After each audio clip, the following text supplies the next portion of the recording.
Welcome to the Bold Encourager.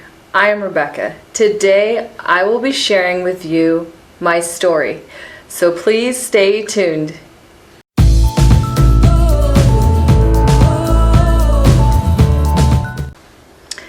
So today I will be sharing my story with you.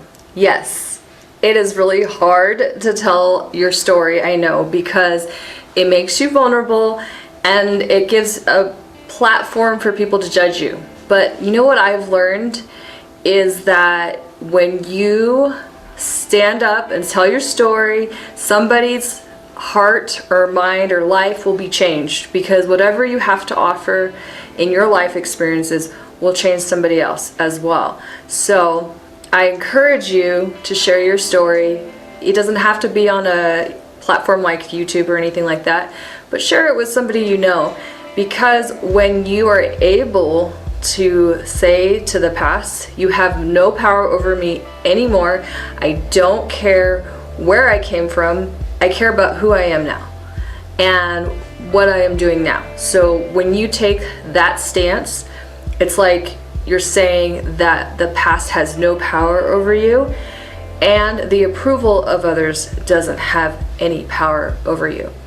Yes, it's important to be liked by people, I understand that and all that, but when you crave the approval so much so that you're so fearful to mess anything up, that's when it becomes a problem.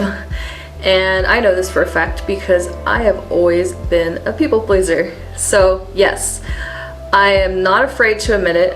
I have definitely made strides away from it, and I've learned that you can't please everyone. And actually people do start to like you more when you're not trying to please them all the time. So this is my story and I am ready to tell it, and I hope and pray that somebody out there gets something out of it. So let's get started. So where my story starts is I was born in Wyoming and I only lived there for a year. So I don't know much about Wyoming, but then my dad and my mom moved to England. My dad was in the Air Force. So then we all moved to England, and then my two sisters were born there. So growing up in England was awesome. We loved it there. The thing that we kind of had an upbringing in was Christianity. I was raised in a church. I practically lived in church because we went to church 7 times a week. And my dad was a pastor at one point, so I lived it, but did I really understand it? No. I think growing up in it, I was living on a fear-based kind of faith where I didn't really read the Bible. I prayed every once in a while. I was a kid, and I got saved when I was 5, but I didn't really understand it the way I do now. Back then though, I always was striving to understand it. I just didn't read the Bible and I didn't really get into having a relationship with God. So my story starts there. And then as I go on through life, we were growing up there. It was awesome. When I was 10 years old, we moved to Maryland. And my sisters came, of course. My dad, my mom, we all moved to Maryland. And it was a huge transition going from England to Maryland because we were so used to the English words, like instead of fries, we said chips. So fish and chips instead of fries, and then crisps were like, those are just examples. And then we called cookies biscuits. And mom was my mom. So it was just something we had to get used to moving. It was just like a whole culture shock moving to Maryland. But we adjusted. I was always a shy kid all the way up until out of high school. Believe it or not, people that know me now, they're like, no way, you were shy, because I could talk to anybody and talk their ear off. But now, back then, I was shy, I was quiet. A lot of kids picked on me because of it. They call me stuck up and all kinds of harsh names. I was an easy target, so they call me ugly and all this stuff. And so growing up like that, I always had so many insecurities. I never thought it was good enough. I thought it was ugly just because I believed what other people said, and I never had this confidence because I really just looked to other people for approval. So I went through that most of my life. Then when I got into Maryland, I mean, there was a little bit of kids making fun of me because I was like one of the only Asian kids in school. So I'm half Korean, half Caucasian, and most of the kids were not Asian. So I was an easy target for that as well. They made fun of my eyes a lot. So, you know, I just grew up with this whole situation where I just had no identity and I didn't know who I was, and I felt, you know, just so low about everything about myself. I didn't like the way I looked. I always wanted to, I was like, I wish I was a blonde girl with blue eyes, because they always seem to get all the attention. Everybody loves them. But, you know, I didn't love me. I didn't know or understand why I had to look like the way I did and why people picked on me all the time. So I go through that most of my life. And then at the age of 12, 13, I'm about 12, 13, my parents separated. It just didn't work out between them, and my dad moved to Florida, and my mom stayed with us, the kids, and she took care of us, and she was a great mom. Like, we're so blessed to have her as a mom. Single mom, awesome, always trying to work and bring us so many, always treat us to so many great clothes, and like, she worked her butt off just to make sure we always had enough. And, you know, we were always blessed about that. But it sucked because she had to go and work so much more, and we didn't get to see her as often. So I felt like sad when I didn't get to see my mom that very often. And then, you know, with my dad being so far away, I hardly got to see him either. And I'm not going to get into detail about all these different things. I'm not going to make anybody in any of these situations look bad, because I feel like everybody has their own story, and everybody has their own perspective on what happened in each situation. So I'm just going to give you the details of my story. And so it just didn't work out, and in those kind of situations sometimes it doesn't, you know. And so going through that, then that was like a change of pace for us. You know, we weren't really going to church as much because my mom was working so much, and then my dad wasn't around, and my sisters and I were just, we didn't really know if we wanted to go to church, you know, because we only were going because of our parents. And so at the age of 14, I went through something very traumatic. I was sexually assaulted, and it was a hard situation because, sorry, I didn't think I would cry, but at 14, I never had kissed anyone, and I never had an experience in being in love with anyone. So my first experience was being sexually assaulted by people or guys I knew. So it was a tough time, but one thing that came out of it was I overcame it. And any girl out there that's ever been through it, I totally understand. So going through that was hard because a lot of times kids don't understand. They want to blame the victim, and so they call you all kinds of names and put you through a lot and don't believe you. So it was tough going through high school. It just made me more withdrawal from people, and I actually turned to drinking and sex to fill a void because I didn't understand why people had talked to me that way. And it just felt like constantly through life, it was always a suppression thing. Like everybody was always trying to suppress me, but it was me allowing it, you know. Like I never stood up for myself. I never tried to do anything different about it, but I just didn't have the confidence to do that. I didn't know who I was. I had no identity. So growing up in that time frame was really hard. And then I went through depression at the age of 16 because things weren't getting better by doing the things that I was doing. You know, I thought that I would feel better about myself by drinking, but it only made things worse. And it took some time to get out of the depression. I actually started going back to church, and I got involved with a ministry to help people that were in they were in prison. Actually, it wasn't prison, I'm sorry, it was a juvenile hall. And we go there and we tell our stories about what we did when we were younger and how we overcame it. And it helped a lot of them try to want to turn their lives around. So it was a great experience for us.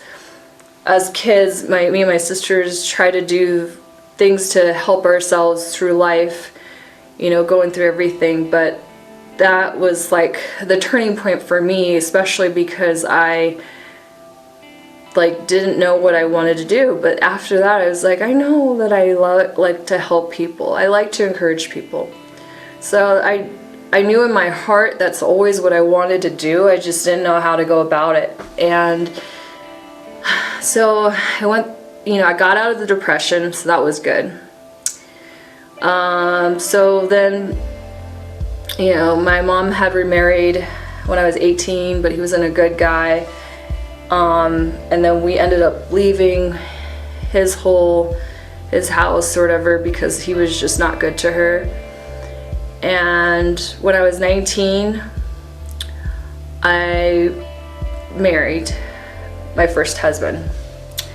So I got married at 19, and I know I was super young, and it was probably not the best idea.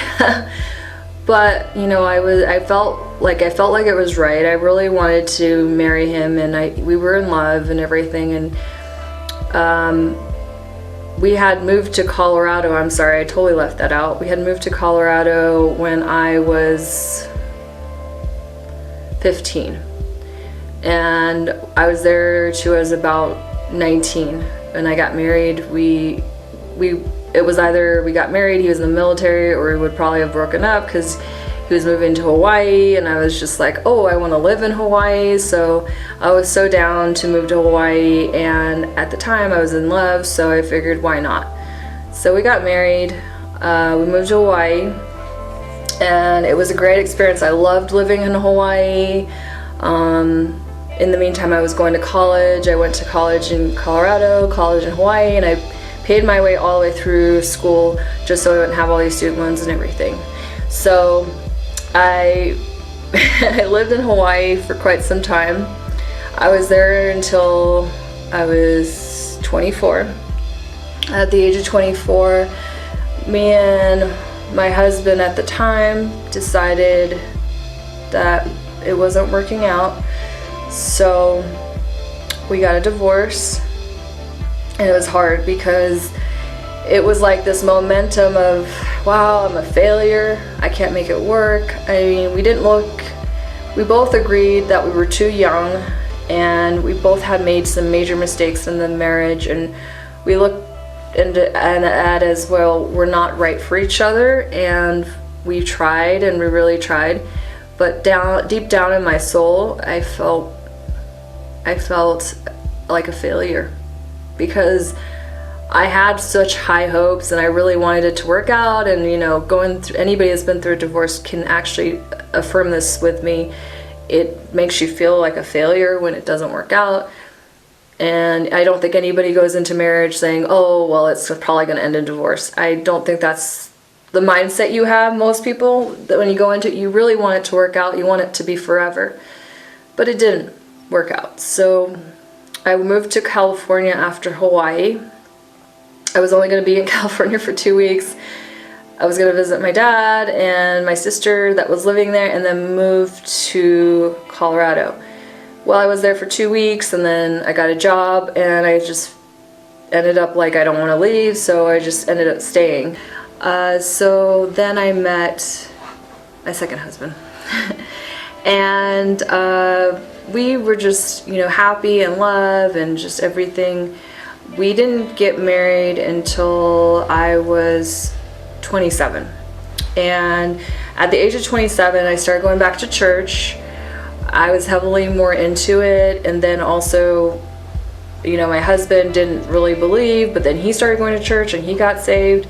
So we both were going to church, and I was more into the relationship aspect with God than being fear-based. So I was reading my Bible, praying, but really like having this relationship. I would also journal through the Bible because it really helped me to see the perspective of understanding it versus just reading it, and trying to live by it as well. So it was a great way to just really expand my horizons and really get into having this solid relationship with God. Well, everything was going well for me and my husband at the time, and we were just, he had basically, he was suffering from a little depression and also having a hard time with major anxiety. And I honestly back then did not understand what that was. Like I hadn't really been around anyone that I had my little depression, but it was all based on circumstance, not on, sometimes when you have a clinical depression, it's like serious and you have to take medication and all that. Well, he was taking medication for his anxiety, but I didn't really know how much on the other spectrum of things, how much depression played into it. And now that what I know about depression and what I know about anxiety, I can kind of see more so where there were probably signs of it. Well, he was battling it, and he didn't really get me very much involved with that. So as I went through, as we were married and stuff, we had our problems here and there, but we loved each other, and we really did try to work everything out with each other. As just one night, he was having a hard time, and I didn't know, and he didn't call me, he didn't come home, and I just kind of freaked out and was trying to figure out where he was. And then I left the house looking for him, but took my dog trying to find him and figure out where he was and trying to get a hold of him. And he didn't come. He was actually just like, I'm gonna go home, I'll see you there. So I drove back home to go see him. So then I get home, and it wasn't what I thought it would be.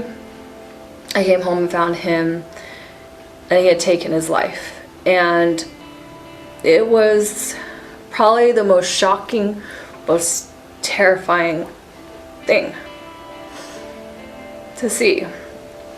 But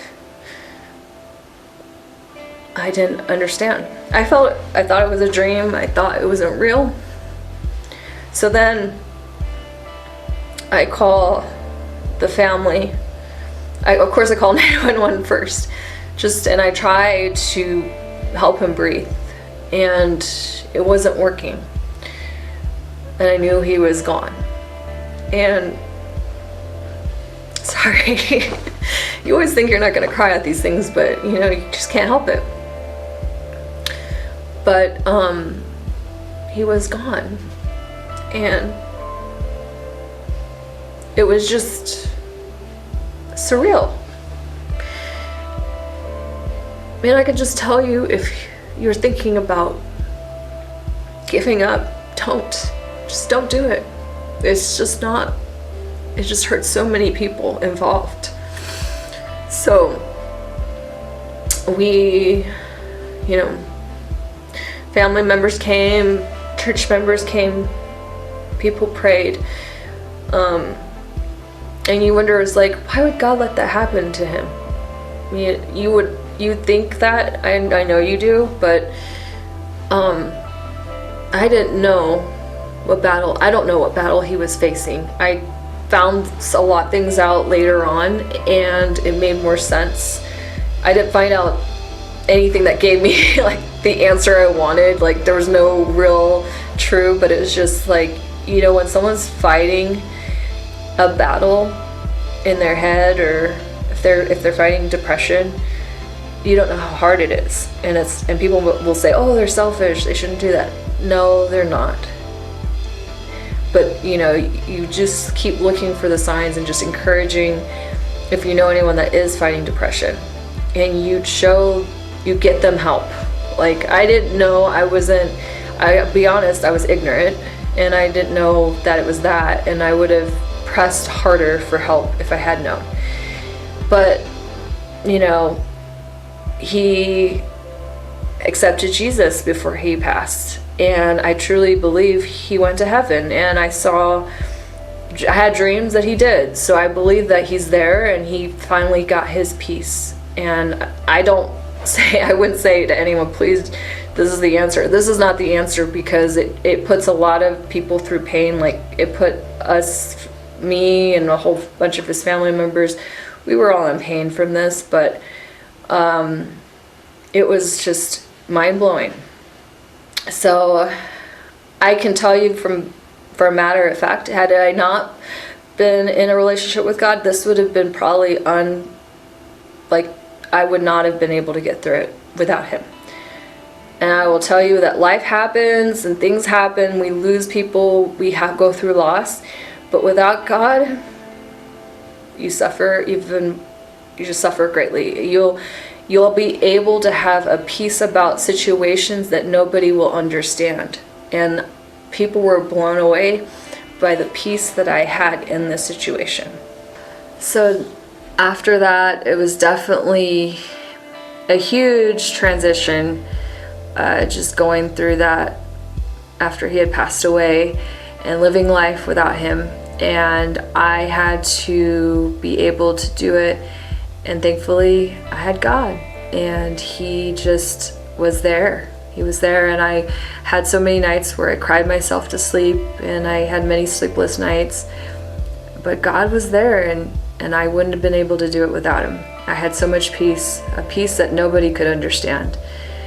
And, he sent people.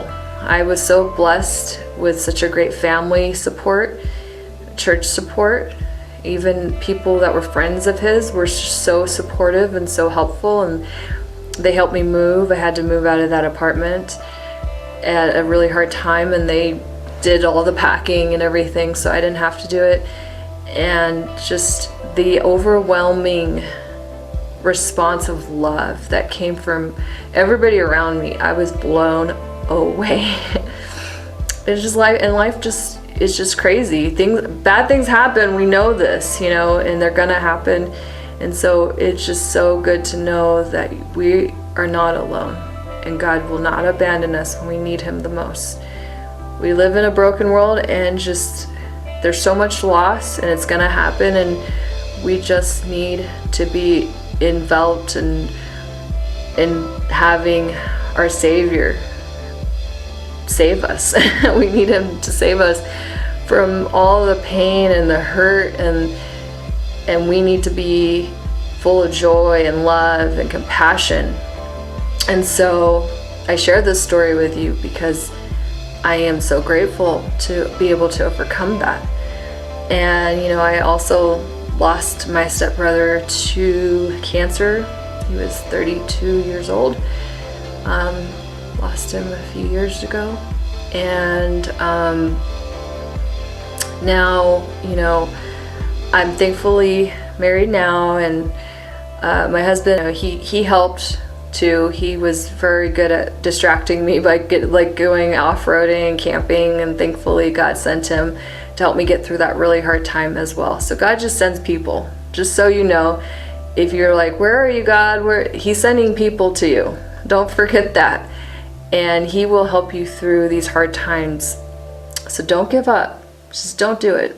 And if you need someone to talk to about anything, or you need any encouragement, or you need someone to say a prayer with, you can reach out to me. And it will just be between me and you. There won't be anybody else included in the conversation. It would just be me and you. So if you need to do that, I have a Instagram and a Facebook, and it's at The Bold Encourager. Please send me a private message there, and I'd be happy to talk to you about anything. If there's anything you want to talk about, please do reach out to me. And also, if you haven't subscribed yet, please do subscribe. This message is so important. It needs to get out to as many people as possible, and you can help me with doing the subscribing. It doesn't cost you anything, and I'm not getting paid to do this. I just want to send this message to as many people as possible. I really want to encourage as many people as I can. That's my heart. I just love people, and I have so much grace for them. And also, just keep in mind, every Friday at 5 p.m. I'll be posting a new YouTube, so catch me every Friday at 5 p.m. Pacific Standard Time. And you can hit that notification bell if you just want to be reminded about it, because I will notify you every time I post a new video. So I hope you have an amazing day, and I hope you enjoyed this video. Oh, and if you want to, you can also like and comment about this video, just so I know if this is something you enjoyed or if you want me to post more videos like this. So I hope you have a great day. This is the salvation prayer. You can just pray this from your heart. It doesn't have to be specific. Heavenly Father, I confess today that Jesus is Lord. Thank you for sending him to die for my sins, and thank you for his resurrection. Please come into my life, forgive me where I have failed you, and save my soul. In Jesus' name, amen.